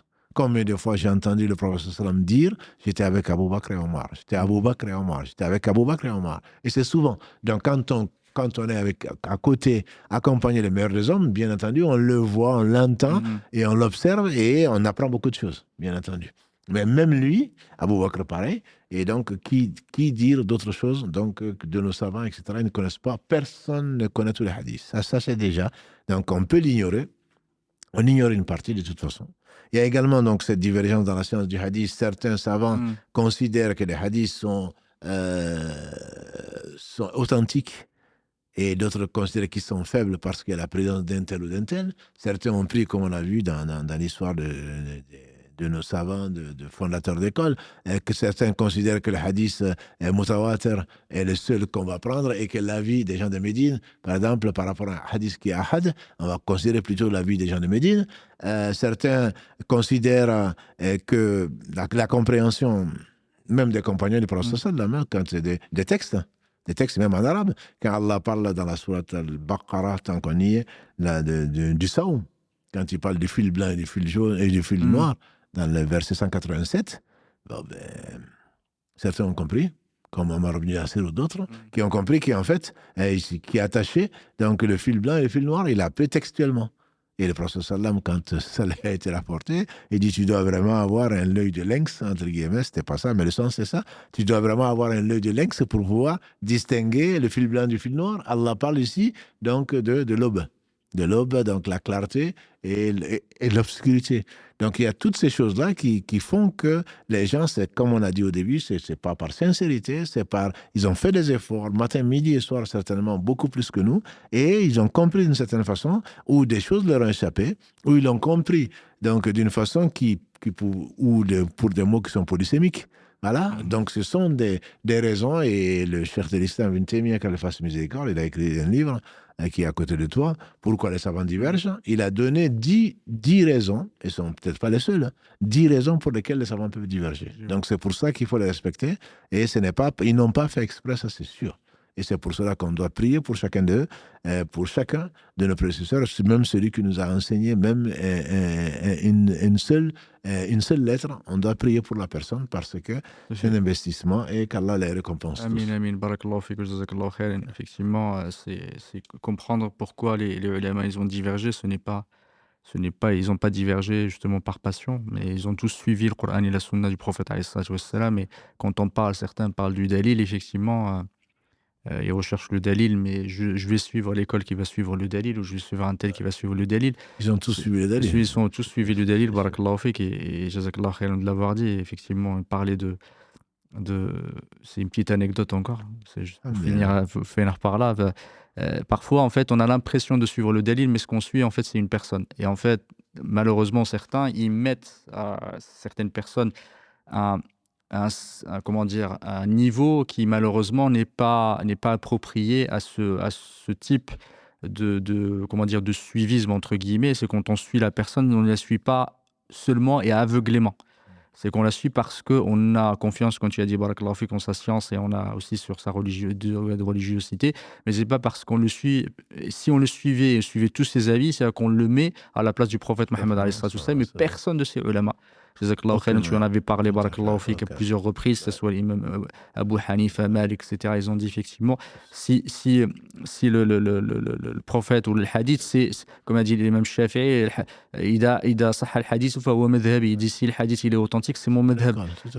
Et on prend de toutes les paroles et on les rejette, sauf celle du prophète alayhi salatu wassalam. C'est très connu. Ahmad disait, on lui fait dire, ne me suivez pas, ne suivez pas Zawi, ne suivez pas d'autres, puisez de là où ils ont puisé. Exactement. Voilà, donc ils encourageaient plutôt les gens. Ce n'est pas des gens qui cherchaient, entre guillemets, une majorité, des followers, comme on pourrait l'imaginer aujourd'hui. Donc c'est la vérité qu'ils suivaient, et pour cela, ils ont payé. Et Allah les a assistés, qu'Allah les agrée. Barakallahu fik. Il faut vraiment se méfier un peu de nos passions. L'anecdote, on l'attend. Barakallahu fik. La même anecdote, c'est dans ce sens-là. Effectivement, se méfier justement de ce que peut nous dire notre shaitan, en disant voilà, tu suis le dalil, et du coup, tu vas suivre, en fait, plutôt, tu vas suivre les avis de certains, ou de certains ulama, parce que tu les respectes. C'est pas, en fait, on met pas en doute ton amour et ton respect sur les ulama. C'est juste faire attention. Et on racontait d'un alim, effectivement, qui était un alim hanbalite, j'ai oublié son nom, et il y a quelqu'un qui participait à son cours. C'est le cours sur l'explication sur Rawd al-Murbi'.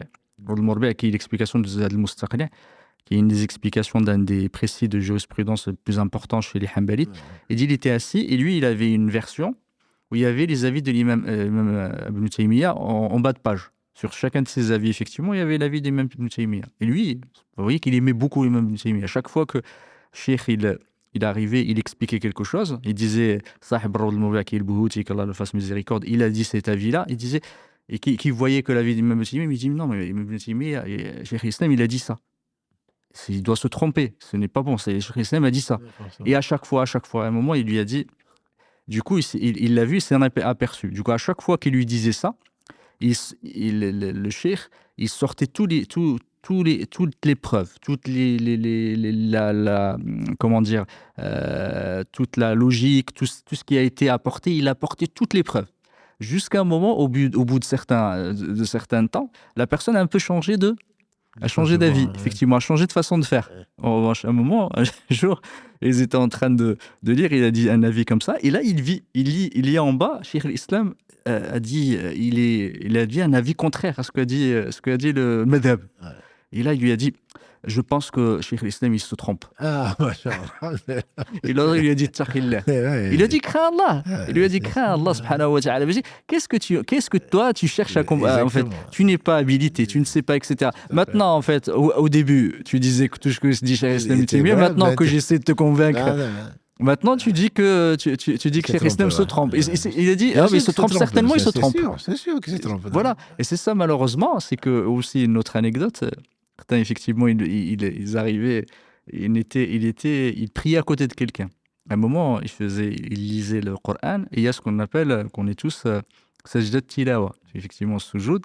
Et à un moment, il s'est levé, et après, il a fait le soujoud. Il se levait, il a fait le soujoud. Il y a quelqu'un qui était à côté de lui, il a dit, mais qu'est-ce que tu es en train de faire? Il a dit, normalement, tu fais ton soujoud assis. Parce que lui, ça lui paraissait effectivement extrêmement étrange. Il lui a dit, non, mais c'est parce que, voilà, c'est l'avis de certains ulama, et Allah subhanahu wa ta'ala dit, wa kharru sujjada, effectivement, c'est quand tu es, c'est que tu étais en haut et tu descends, et tu tombes. Tu tombes. Il lui a dit, non, mais tu racontes n'importe quoi, toi aussi. L'important, c'est le dalil. Il lui a dit, c'est le dalil. C'est du dalil. Ça, ce que tu es en train de dire, c'est pas dans le sujud tilawa, c'est dans la prière. Il lui a dit non, mais c'est l'avis de Aïcha. Il lui a dit non, mais moi je prends pas l'avis de Aïcha. Aïcha, c'est Aïcha, mais le dalil, c'est le dalil. Il lui a dit c'est aussi l'avis des Hanbalites. Il lui a dit non, mais je t'ai dit, moi je prends le dalil. Il dit je prends le dalil, c'est pas parce que les Hanbalites ils ont dit ça. Il a dit c'est également l'avis de Cheikh Islam Ibn Taymiyyah. Ah, il a dit c'est l'avis de Cheikh Islam Ibn Taymiyyah, c'est que ça doit être vrai. Non, mais c'est vrai. Anecdote pour anecdote, je connais un frère qui a les réformes. Et on parlait comme ça, il dit, mais c'est l'avis de Cheikh Albani. Donc, si c'est l'avis donc c'est vrai. C'est vrai. Voilà. Je l'ai regardé, ça m'a marqué il y a 10 ans de ça, peut-être plus. J'ai dit, si Albani vivait, il t'aurait certainement tiré les oreilles. Exactement. Il dit c'est Albani qui a dit ça, donc c'est vrai. Et malheureusement, on est tombé dans beaucoup de frères, bien intentionnés certainement, je ne doute pas, et beaucoup de sœurs sont tombées dans ça. Quel est ton dalil? Quel est ceci? Quel est cela? C'est pas le dalil qu'ils cherchent. Ils veulent juste dire qui a dit ça. Exactement. Alors si tu dis qu'un tel a dit ça, c'est forcément vrai. Alors que, bon, comme on a dit, alhamdoulilah, personne on prend de tout le monde, on laisse de tout le monde sauf du prophète sallallahu avec le respect. On a vu Shafi'i encore, je ne suis pas un Shafi'ite, je ne le mérite pas, le Shafi'i qui disait qu'il refusait de débattre avec ses enseignants par pudeur et par respect. Donc ce n'est pas parce qu'on ne les aime pas. C'est Abu Youssouf. Et Mohammed, Ibn Hassan, on dit parfois ils ont divergé parce qu'ils ont vu des preuves qu'Abu Hanifa n'avait pas. Ils ont tellement divergé de l'avis de l'imam que certains ont voulu qu'ils créent leur propre école. Exactement. Ils ont refusé. Parce que c'est pas ça qu'ils cherchent. Aujourd'hui, alhamdoulilah, Allah bénit ce qu'ils ont fait, mais ce n'est pas ça qu'ils cherchent. Donc ce n'est pas la personne en tant qu'ils le mettraient sur leur tête. Ils le respectent bien plus que nous, on respecte nos propres parents. Voilà. Mais néanmoins, la vérité prime. La vérité qu'Allah te montre, la vérité, c'est la science. Allah a dit, son messager a dit, les compagnons ils ont dit, c'est cette vérité qu'ils cherchent. Une fois que tu as la vérité, il n'y a pas d'ijtihad. C'est avec tout le respect que l'on doit à nos savants.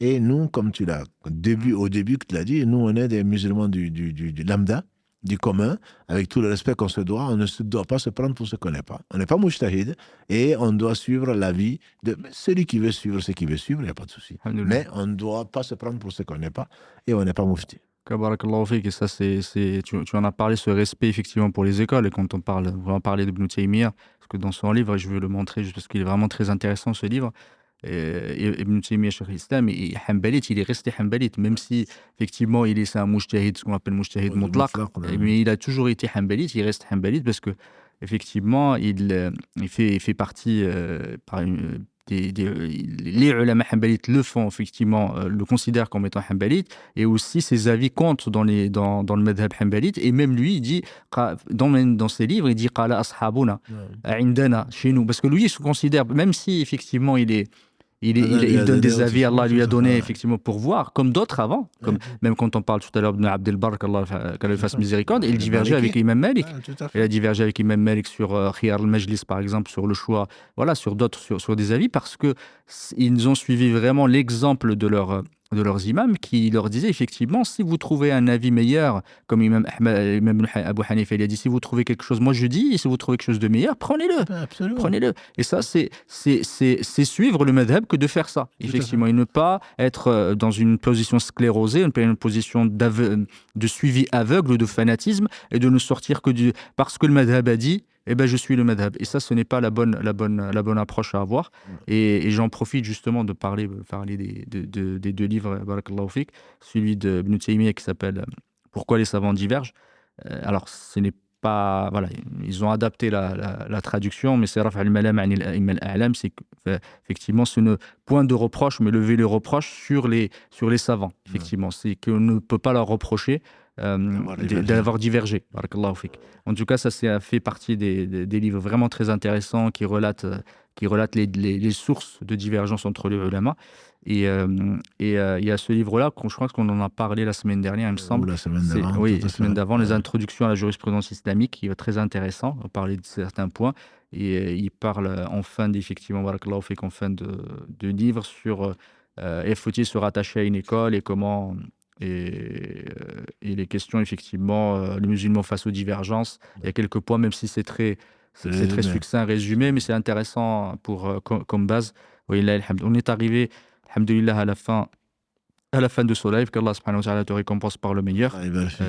Et j'espère qu'Allah subhanahu wa ta'ala, que ce cours a été, on espère, bénéfique pour nous et pour ceux qui nous écoutent, qu'Allah subhanahu wa ta'ala bénisse leur temps.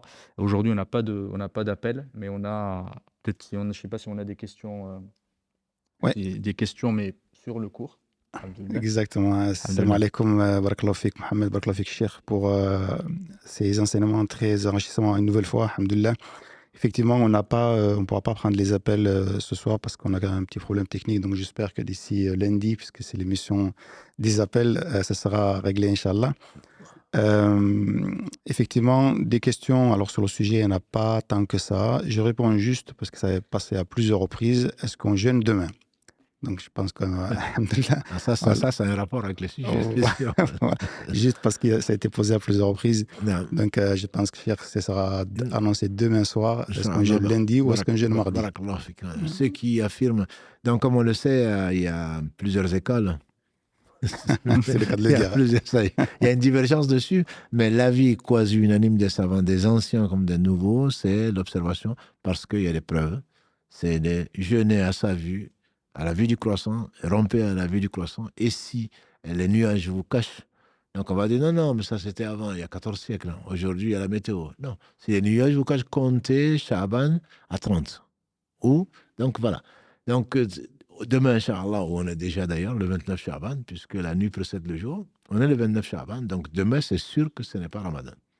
C'est sûr que ce n'est pas Ramadan. Demain soir, Inch'Allah, on sait quand la lune va naître. Demain soir, Inch'Allah, on saura si les gens l'ont vu ou pas. Le croissant peut naître et que personne ne le voit. Parce qu'Allah a décrété que ce mois serait un mois de 30 jours, voilà, au lieu de 29. Donc on va, Inch'Allah, suivre l'actualité, suivre les témoins oculaires. Et c'est ça la sunna du prophète sallam. Et si Allah avait voulu, il aurait fait autre chose. Donc la plupart des savants, à n'en pas douter, même si les modernes, entre guillemets, ceux qui se croient modernes et savants, penchent pour le contraire, de plus en plus, en France en particulier, on détermine donc par le calcul. Le calcul, bien entendu qu'on y croit. On est tous des scientifiques, on vit avec notre époque, mais le calcul sert à valider la vision ou pas. Quelqu'un qui nous dit que ce soir, que demain c'est le Ramadan, on va lui dire non. Ah non, mais j'ai vu le croissant, on dit non. Parce que le calcul dit que le croissant ne naîtra que demain et qu'on sait scientifiquement, avec des appareils ou pas, qu'on ne peut pas voir avant telle heure. Voilà. Donc celui-là, on ne dit pas qu'il a menti, on dit qu'il s'est trompé. Il s'est trompé parce qu'on espère qu'il ne ment pas. On espère qu'il ne ment pas. Et pour lui, on l'espère pour lui. Donc par respect, on va lui dire que tu t'es trompé. Tu t'es trompé parce que ce n'est pas possible. Pourquoi? Allah n'a pas, subhanahu wa ta'ala, n'a pas créé le croissant pour toi pour qu'on jeûne demain. Il a une sunna qu'il a voulu. Donc on a le cycle de 29-30 jours et avant 29 jours, on ne veut pas le croissant. Si Allah avait voulu, la lune s'est fendue. Surat 54. Donc c'est facile à Allah. Néanmoins, Allah a mis cette sunna-là. Donc demain, ce n'est pas le Ramadan. Ce qu'on appelle demain, j'entends par là dimanche.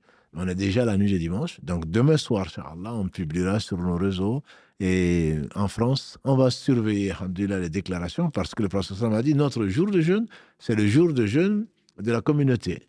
Notre jour de rupture, c'est le jour de rupture de la communauté. Donc on va être unis pour une fois, entre guillemets, pour que la joie envahisse les cœurs et pour profiter, si Allah le veut, donc de ce mois béni qui n'a pas d'équivalent. Le jeûne n'a pas d'équivalent. On l'attend avec impatience, même si, avec un peu d'appréhension, notamment pour les personnes qui souffrent, qui sont éprouvées, soit pour leur bien, soit par la grossesse, soit par ceci, soit par cela, soit par des maladies, qui craignent de ne pas pouvoir le faire. Mais encore une fois, il y a des règles. Il ne faut vraiment pas se suicider. Allah a permis, faman kana maridan ala safarin, ça fait partie des versets 184. Et ensuite, Allah revient dessus dans le verset 185 de la sourate al-Baqarah, celui qui est malade ou en voyage. Allah dit qu'il faut se ménager. Et Allah permet. Et du temps du prophète sallam, il voyageait. Quand il voyageait, certains jeûnaient, d'autres ne jeûnaient pas. Et le prophète sallam, quand il a vu quelqu'un sous l'ombre, il dit qu'est-ce qu'il y a? Il y a un attroupement autour de ça. Il a dit qu'est-ce qu'il y a? Il dit c'est quelqu'un qui a jeûné. Alors qu'il était en train de voyager, il a jeûné et puis là il est tombé en syncope. Il dit ce n'est pas signe de piété que de jeûner en voyageant. Ça c'est Mohammed sallallahu alayhi wa sallam envoyé comme miséricorde pour les univers. Donc ce ne sera pas demain, Inch'Allah, mais il se peut que ce soit lundi. D'autres ont affirmé déjà que c'est mardi, sans preuve, parce qu'ils ont affirmé que le mois sera 30 jours. Donc moi j'attends, alhamdulillah, on va attendre, on va surveiller, on va avec les réseaux et tout le reste, et les correspondants pour savoir si effectivement le croissant a été vu. En France, je ne pense pas, malheureusement, même s'il y a une association qui va au pic du midi ou je ne sais où pour essayer de voir. Alhamdulillah, le monde est vaste, les techniques sont développées, on va suivre, Inch'Allah, l'actualité, et dès qu'on saura, Inch'Allah, on va annoncer notamment sur les réseaux que nous avons développés, que ce soit Instagram, que ce soit Facebook, et puis, probablement, j'espère, même notre chaîne WhatsApp, on va annoncer ça aux gens, et c'est l'une des nuits où, d'ailleurs, le site La Mosquée est le plus visité, et je remercie pour cela Allah subhanahu wa ta'ala, puis la confiance que beaucoup d'internautes nous accordent grâce à Allah subhanahu wa ta'ala. Barakallahu fik, Cheikh. Effectivement, ça sera aussi annoncé donc sur le site internet. Alhamdoulilah, je pose la question parce que ça, tout le live, c'est arrivé. Et comme on est à quelques heures, quelques jours plutôt du début de Ramadan, donc c'était peut-être intéressant de le préciser. Tout à fait. Donc concernant, peut-être juste 2 questions en vérité, parce que vous avez déjà pas mal traité, il y avait pas mal de questions dans la journée, mais vous avez déjà répondu à pas mal de ces questions-là. Principalement, les questions tournent autour de la même question. Si je devais résumer, c'est comment choisir une école. Et donc, vous l'avez traité, notamment comment se positionner par rapport aux écoles et divergences. Mais si on devait, Cheikh, résumer ce que vous avez dit, alors je sais que c'est très difficile, mais assez rapidement, d'une façon assez simple, notamment pour les nouveaux venus dans l'islam par rapport à cette question-là, comment choisir une école? Alhamdulillah, comme tu dis, ça a été résumé. Il n'y a pas plus résumé que ce qu'a les Cheikh roule sur ça. C'est-à-dire qu'il y a 3 catégories. Il y a le mujtahid, je ne connais pas. Je n'en connais pas, en tout cas en France. C'est lui qui a la capacité. Je ne parle même pas de mutlaq ou muqayyad. Je ne parle même pas. Le mujtahid, c'est celui qui a la capacité. Il connaît le Coran, il connaît la Sunna, il connaît très bien l'arabe, il connaît les règles de déduction, etc., etc. Celui-là, il n'a pas le droit, et ce n'est pas le nouveau, c'est pas le converti, ce n'est pas le nouveau venu. Il y a celui-là. Il y a l'étudiant en sciences qui se doit, il est fortement conseillé, bien que ce ne soit pas une obligation, de suivre une école parce qu'il y a une méthodologie, on apprend. Et ensuite, quand il a suivi l'école et qu'il ne doit pas, bien entendu, s'enfermer dans l'école, ce n'est pas non plus le nouveau venu. Voilà, je parle de l'étudiant en sciences. Ensuite, il y a donc le musulman lambda, comme celui qui vient de se convertir, comme celui qui est dedans depuis 10 ans, 20 ans, 30 ans, grâce à Allah. Celui-là, il n'a pas à... Il doit suivre le savant de confiance. Donc, il n'a pas à se poser la question, oui, mais il y a des divergences. Oui, toi, de toute façon, tu ne sais même pas qu'est-ce qu'une divergence. Tu ne sais pas. Donc, tu fais, face à la dhikr, comme Allah le dit dans deux sourates, avec les mêmes termes. Demandez aux gens de science quand vous ne savez pas. Après, tu as appris que, ah non, c'est quelqu'un qui ne connaît pas de la science. Alhamdulillah, toi, tu as cherché. Allah a mis sur ta route quelqu'un à qui tu as fait confiance. Si tu as vu la vérité ailleurs, alhamdulillah, tu l'abandonnes. Mais Allah t'a mis sur ton chemin des gens qui peuvent t'enseigner quelque chose, prends-le. Après, encore une fois, j'insiste, tu es responsable de savoir si c'est quelqu'un de pieux. C'est quelqu'un de savant, entre guillemets. Plus savant que toi, c'est sûr, c'est facile. Mais au moins que tu te questionnes, que tu n'es pas là en train de t'espionner ou de dire du mal ou d'aller sur machin. Mais tu te renseignes. Si c'est quelqu'un qui a une apparence pieuse, Allah a couvert donc ses défauts, et que c'est quelqu'un qui sait d'où il tire. Il te dit, Allah a dit, le messager a dit, les compagnons ils ont dit, bon, on est peut-être des perroquets, mais au moins tu sais que c'est quelqu'un qui ne sort pas des avis de sa tête. Celui-là, tu peux prendre son avis. Et si, alhamdulillah, tu trouves un avis meilleur avec des preuves, ben, tu changes d'avis, il n'y a pas de problème. Donc moi, surtout ce que je souhaite, c'est que les gens ne soient pas traumatisés par cette question-là. Je comprends, c'est une preuve de sincérité. C'est une preuve de sincérité. On veut bien ne pas se tromper, mais on va se tromper. Kul bani Adam khata, a dit le prophète. Kul bani Adam khata. Chaque fils d'Adam est soumis à l'erreur. Et les meilleurs, c'est qui se répandent. Donc, alhamdulillah, Allah sait dans quelle situation il nous a mis. Il nous a guidés au travers de la foi et il nous a mis sur notre route des gens pour nous enseigner, le bien comme le mal d'ailleurs, malheureusement pour nous. Et donc, il nous a permis, avec ce qu'il a mis dans notre cœur, il nous a permis de reconnaître la vérité. C'est ce que si Mohammed disait avec la fitra. On dit que le prophète sallam, tout ce qu'il a ordonné, je ne parle pas du hadith d'Héraclius, tout ce qu'il a ordonné, tu te dis, mais c'est dommage, si ça n'était pas ordonné, ce serait dommage. Tout ce qu'il a interdit, tu dis, heureusement que ça a été interdit. C'est-à-dire ça correspond à ce que Allah a mis dans la fitra du fils d'Adam. Ça correspond. S'il n'y a pas de jalousie, s'il n'y a pas de recherche de science, s'il n'y a pas de ceci, s'il n'y a pas de cela, tu te dis, mais tu es un animal. S'il n'y a pas de respect des parents, s'il n'y a pas de respect de l'époux, de l'épouse, où est le bien? S'il n'y a pas de règles de bienséance, où est le bien? Voilà. Si on n'a pas pitié des orphelins, si on ne s'occupe pas des veuves, où est le bien? Voilà. Donc tout ce que Allah subhanahu wa ta'ala a prescrit, c'est le bien. C'est le bien en tant que tel, qu'on le comprenne ou qu'on ne le comprenne pas. Mais en général, on l'admet et la raison l'accepte. Voilà. Donc, ce n'est pas la peine, à mon humble avis, d'avoir mauvaise conscience et de passer son temps à médire ou même à calomnier les uns et les autres. Voilà, il y a des sites qui sont spécialisés, qu'Allah nous guide et qui nous le forment. Amin. Barakallahu fik. Est-ce que, il me semble que tu en as parlé d'ailleurs, mais est-ce que notre position peut évoluer? C'est-à-dire, on a commencé à apprendre, on a commencé à évoluer, on arrive d'un pays peut-être qui suit une école en particulier, et puis avec nos recherches, on se dit, moi je me sens plus adhérer à notre école. Alhamdulillah, on a parlé d'Abu Youssouf, on a parlé de Mohammed ibn Hassan, on a parlé de Shafi'i lui-même. C'est une référence, encore une fois.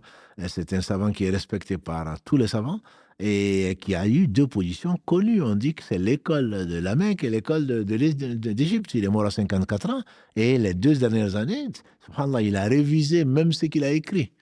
Voilà, donc lui-même a changé. Alors, comment toi tu veux dire, et on a également, si Mohammed a pris le bel exemple de l'imam Tahawi, mais carrément, son oncle dit tu vas être un vaurien, carrément il a changé d'école. Voilà, donc moi j'ai vu la vérité, où j'étais à Tombouctou, j'étais en Chine, et je suivais un mufti. Là, je suis venu aux États-Unis, je suis tombé sur un mufti, et qui est d'une autre école. Je ne vais pas dire, tu es de telle école, là, donc je ne vais pas apprendre de toi. Donc, c'est tellement naturel, entre guillemets. Je ne vais pas préférer. On le fait souvent, hein, on va téléphoner au bled pour savoir sur telle question-là. Alhamdulillah, souvent on le dit. Moi, on me téléphone souvent de la Mecque. Il ne manquerait plus que ça. Il me dit, je suis en train de faire la Umrah. Est-ce que je dis, mais tu es dans le berceau, il y a de la révélation. Allah a mis devant toi, et alhamdulillah, il y a des savants de tous les pays et des savants qui parlent toutes les langues. Et pourquoi tu vas m'envoyer un WhatsApp, moi, pour me demander quelle est la position de... Alhamdulillah, si je peux servir, tant mieux. Mais il est évident que tu es à la Mecque, tu ne vas pas attendre, hein, tu ne vas pas dire, non, ce sont des Hanbalites, moi je suis Maliki. Et comme si Mohammed l'a dit, aucun n'accepte, enfin en tout cas les savants dignes de confiance, n'acceptent que l'on se réclame d'une école sans connaître ses principes. On n'a même pas le droit, nous. On n'a pas le droit de le faire. Donc, alhamdulillah, on peut changer d'avis. Walillah, alhamd. Les meilleurs ont changé d'avis. Voilà. C'est tellement naturel. Quand tu vois la vérité, si tu ne changes pas, c'est que tu n'es pas sincère.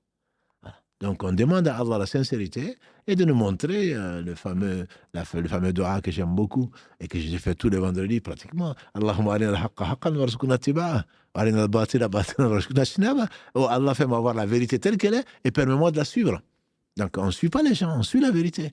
Et montre-moi par ta miséricorde le faux et permets-moi de m'en écarter. On peut suivre le faux, c'est ça les fanatiques dont il a parlé, c'est Mohammed. Et on sait que c'est faux. Maintenant, ce n'est pas important. C'est comme ça, on le suit. Il sait que c'est faux, mais Allah l'a laissé à ses passions et il suit ses passions et il ne suit pas la vérité. Donc, Allah nous guide vers ce qu'il aime et surtout vers la vérité. Barakallahu fik, Cheikh. Je pense, alhamdoulilah, qu'il n'y a pas d'autres questions. Vous avez répondu à pas mal de questions déjà dans le live. Juste, on s'excuse auprès des internautes sur Instagram. Il y a une petite coupure, mais alhamdoulilah, c'est revenu. Donc, je vous laisse terminer, Inch'Allah, et on donne rendez-vous la semaine prochaine. Inch'Allah, barakallahu fikum. Qu'Allah subhanahu wa ta'ala vous récompense par le meilleur pour votre présence à tous et remercier Cheikh, qu'Allah le bénisse et l'élève en degré, qu'Allah subhanahu wa ta'ala nous accorde de la sincérité dans les paroles et dans les actes et nous fasse bénéficier de cette science. سبحانك اللهم وبحمدك أشهد أن لا إله إلا أنت أستغفرك وأتوب إليك سبحان ربك رب العزة عما يصفون وسلام على المرسلين والحمد لله رب العالمين.